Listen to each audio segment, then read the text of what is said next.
In this module, we'll stick to the same application we worked on in the last course section, in the course section about state management.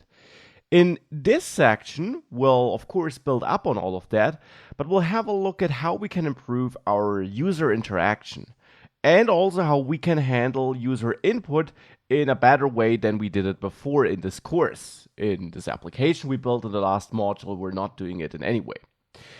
In detail, that means that we'll have a look at how to show dialogues or snack bars, which are basically info pop-ups, to give the user more information, to give the user additional options on how to interact with the application, and in general improve the user experience.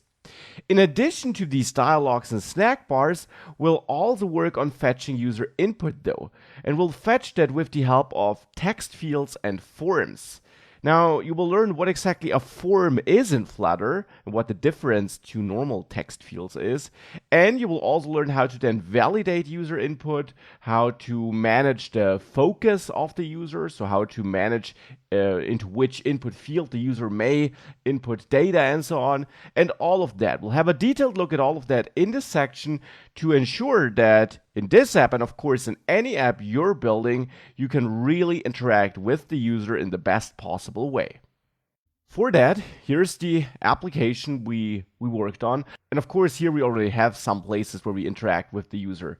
We allow the user to filter here. We allow the user to switch favorites and, for example, add items to the cart. But adding items to the cart is already the first thing where we can start and improve that. We don't really get a feedback here. When we press the cart button, especially for an item which is already part of the cart, and hence the badge doesn't update, we don't really see that this was successful.